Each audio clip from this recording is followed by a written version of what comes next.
저는 만학도였고 그다음 편입생입니다. 제가 학교를 그렇게 적극적으로 참여하지도 않았고 난 네가 그렇게 공부를 잘하는지 몰랐다. 근데 어떻게 그렇게 일만 하는데 공부를 어떻게 그렇게 잘해? 안녕하세요 여러분, 가온입니다. 항상 내시경실에 관련된 브이로그만 보여드렸는데 이렇게 카메라를 앞에 두고 또 혼자 이렇게 떠들려고 하니 너무 오랜만이라서 조금 약간 부끄럽긴 합니다. 제가 오늘 이렇게 카메라를 킨 이유는 그간에 제가 받았던 성적을 드디어 여러분들에게 오픈을 시키고자 이렇게 카메라를 켜게 되었습니다. 제가 이제 졸업한 지도 이제 2년이 다 되어 가는데 왜 이제서야 공개를 하는지에 대해서 궁금해 하실 것 같아요. 그 이유가 아무래도 이제 간호학과 특성상 이제 성적에 대해 굉장히 예민한 친구들이 많다 보니까 약간 성적에 대해서 이렇다 저렇다 얘기가 말 나올 것 같기도 하고, 누구는 이렇게 열심히 하는데 상대적인 박탈감을 느낀다고 느끼는 사람도 있을 거고 해서 이뿐만 아니라 여러모로 제가 이제 상황을 고려를 해서 성적을 이제 자세하게 공개를 하지 않았습니다. 제가 아마 이전 영상에서 공개했던 거는 3년 동안 다녔던 최종 성적, 그리고 학기별로의 성적 정도? 내가 어디까지 공개했는지는 잘 기억이 나지 않습니다, 사실. 여러모로 성적을 공개하지 않았습니다. 제가 이제 학교 다닐 때 굉장히 조용하게 학교를 다녔거든요. 제가 학교를 그렇게 적극적으로 참여하지도 않았고 뭘 행사에 참여하거나 그러지도 않았습니다. 그래서 그냥 소소하게 만학도 분들이랑, 그리고 이제 제가 친한 동생들 이렇게만 이제 잘 어울리고 다녔던 터라 뭘 행사에 참여하거나 뭘 하라고 했을 때 적극적으로 나서거나 그러진 않았습니다. 근데 그래서 제가 하도 조용하고 제가 성적 공유를 잘 안 하거든요. 만학도 제외하고는. 만학도한테도 성적 공유를 잘 안 했어요. 저희 반 학생들 저 오빠에 대한 성적이 너무 궁금했던 거예요. 근데 제가 같이 다녔던 만학도 분들은 공부를 그렇게 막 열심히 하진 않았어요. 그냥 조금 부족하면 저랑 같이 공부 같이 하고, 같이 뭐 의논하고, 그리고 같이 시험 범위 공유하고, 예상 문제 공유하고, 어려운 거 있으면 같이 서로 물어가면서 하는 공부를 많이 했었거든요. 그래서 어떤 교수님은 이제 한 만학도가 공부를 너무 안 하고 나머지 공부를 많이 하니까 저 또한 저도 공부를 못 하는 줄 알았나 봐요. 그래서 뒤늦게 나중에 4학년에 돼서야 이제 그 해당 교수님이 다시 만나게 되면서 저한테 물어보더라고요. 난 네가 그렇게 공부를 잘하는지 몰랐다 라고 얘기를 하더라고요. 그래서 그 정도로 제가 성적 공유를 잘 안 했어요. 간혹 가다가 어떤 교수님들은 이제 중간고사 기말고사 성적을 알려주시는 교수님들이 계시거든요. 간혹가다 어떤 교수님은 중간고사 성적을 늦게 받은 학생들을 호명을 하기도 합니다. 그때 제 이름이 불린 적이 있었고, 교수님이 과대한테 시켜가지고 학생들을 한 명씩 불러서 과대가 점수를 알려줘라. 이거는 제 추측이고 확실하진 않습니다. 과대를 통해서도 제 점수가 유출이 된 걸 수도 있고 아무것도 모릅니다. 아무튼 여러모로 성적에 대해서 굉장히 궁금해하는 학생들도 많고 굉장히 예민해하고, 이런 여러 가지 상황 속에서 너무 점수를 공개하는 거는 안 좋을 것 같다라는 생각이 들어서 여태까지 올리진 않았거든요. 근데 이번에 한번 올려보도록 하겠습니다. 자, 제 영상을 처음부터 끝까지 보신 분들은 아시겠지만 저는 만학도였고 그 다음 편입생입니다. 2학년 때부터 수업을 듣기 시작을 했고, 그리고 저는 원무과 아르바이트를 주말마다 갔었고 집에서 재택근무를 하고 있었던 터입니다. 저는 학교를 다니면서도 학교 끝나자마자 공부를 하지 않고 바로 집에 가서 일을 하거나 주말마다 일을 갔었는데, 제가 성적을 직접적으로 공개한 적은 없으니까 많은 학생들이 성적에 굉장히 소문이 많았다고 합니다. 그래서 저 오빠는 그냥 공부 잘해, 막연하게 이렇게 얘기한 애들도 있었고, 그냥 정황상 교수님이 저를 부르기도 하고, 그리고 이제 과대를 통해서 점수를 공개하기도 하고, 여러모로 봤을 때 저 오빠는 그냥 직접적으로 성적은 공개하지 않았지만 공부를 잘할 것 같아 라는 정도의 추측성만 있었다고 합니다. 근데 어떻게 그렇게 일만 하는데 공부를 어떻게 그렇게 잘해? 라는 질문을 진짜 많이 받았거든요. 시간 배분을 잘했다고 생각을 합니다. 여러분들 공부 시작하면 처음부터 끝까지 공부를 하진 않잖아요. 공부하는 시간 말고도 뭐 게임하는 시간, 밥 먹는 시간, 씻는 시간, 핸드폰 보는 시간도 있을 거 아니에요. 저는 차라리 그 시간을 통해서 일을 했던 터라 공부할 때는 공부하고 일할 때는 일하고 시간 배분을 잘했던 것 같습니다. 그래서 허튼 시간이 나가지 않도록 시간 관리를 철저히 했던 거라, 그래서 저는 주어진 시간 안에 그래도 웬만큼 공부를 다 했던 것 같아요. 그리고 저는 회전율이 굉장히 빠릅니다. 그 한 과목을 시작하면 약간 집중력이 떨어지면 바로 다른 과목을 바꾼다든가, 아니면 너무 공부하기 힘들면 바로 다른 이제 잡일을 한다든가, 제가 주말마다 이제 서울을 가기 때문에 SRT 열차 내에서 공부를 한다든가, 아니면 지하철을 타면서도 공부를 한다든가, 이렇게 환경에 자주 변화를 줬고, 변화를 줄 때마다 집중력이 올라가는 시기가 있으니 그때를 잘 활용했던 것 같습니다. 그래서 성적이 잘 나왔던 것 같아요. 저는 그게 성적에 대해서 그렇게 연연해하지 않는 스타일이고 스트레스도 받지도 않고, 그렇기 때문에 저는 아직까지도 성적이 인생에 다 차지한다고 생각을 하지도 않고, 그리고 이 성적으로 인해서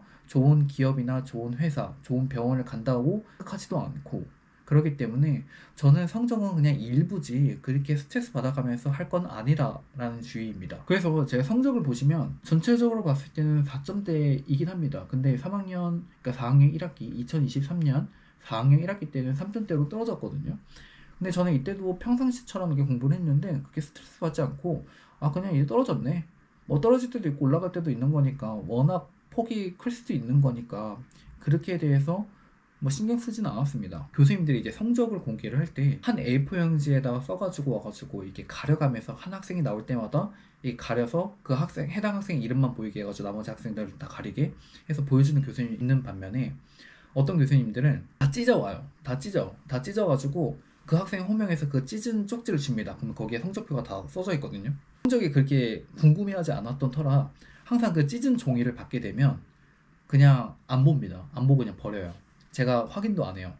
그리고 찢지 않고 한 학생들을 호명해가지고 이렇게 막 자기 본인만 성적이 나오게끔 보여주는 교수님들 같은 경우는 애초 나가지도 않습니다. 저는 뭐 나간 경우도 있겠지만 안 나간 경우도 있어요. 그 정도로 성적에 그렇게 연연하지 않은 스타일입니다. 편입을 했기 때문에 이때 간호학개론 1학년 과목이 들어가 있습니다. 1학년 학생들과 같이 수업을 듣게 되었고, 2학년 1학기 때는 그냥 무난했습니다. 그러니까 인성교육이나 생명윤리, 인간관계, 뭐 기본 간호학 이런 것들은 사실 문과처럼 달달달 암기하면 충분히 나올 수 있을 법한 과목들이었기 때문에 그냥 무난하게 점수를 잘 받았던 것 같아요. 근데 인간관계 같은 경우는 제가 전날에 벼락치기를 했거든요. 이때는 진짜 이걸 왜 공부해야 되나 싶을 정도로 제가 이제 전날에 벼락치기를 했거든요. 벼락치기 한 결과가 B+입니다. 나머지 과목은 한 2, 3주 전에, 그리고 성인 과목 같은 경우는 4주 전부터 했거든요. 건강사정도 굉장히 좀 어렵게 공부를 했습니다. 이거는 성인간호학과 건강사정은 완전히 이과적인 문제였기 때문에 제가 이해하는데 상당한 시간이 소요가 됐습니다.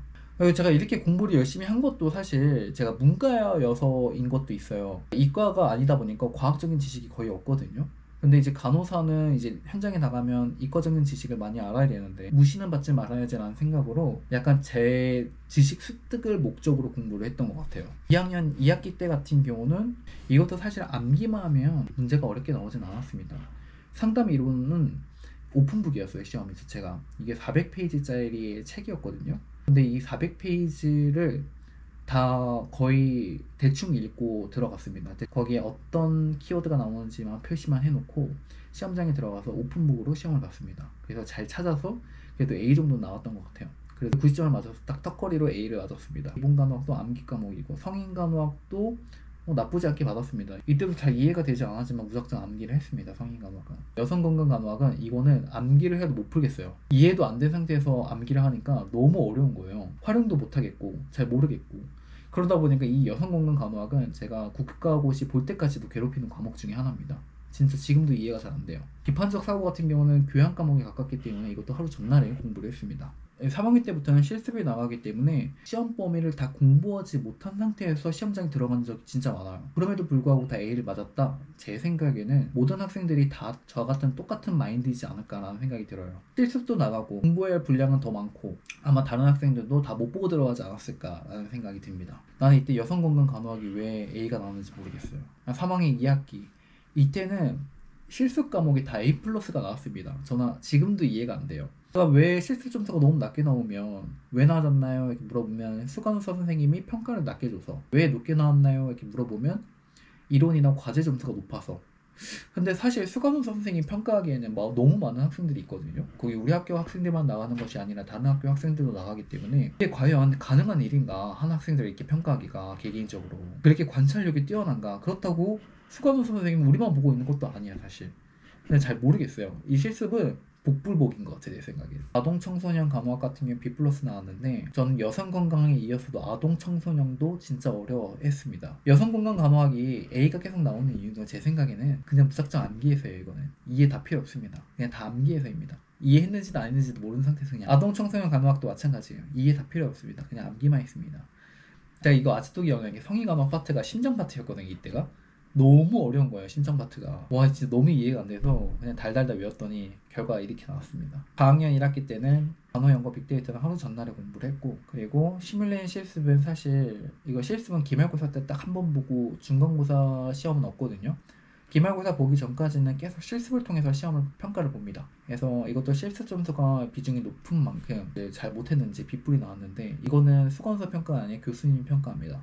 교수님이 어떻게 평가했는지도 모르겠어요. 사실 지필 같은 경우는 지금 하나 틀렸거든요. 이 담당했던 교수님이 저한테 그랬습니다. 네가 그렇게 공부 잘하는 학생인지 몰랐다고. 제가 만학도 하고만 다니니까 평균 점수가 좀 낮긴 했거든요. 그래서 저를 공부 못한 학생으로 알고 있었던 교수님 중에 한 명입니다. 보건의료 법규 같은 경우 완전 전형적인 문과 스타일이잖아요.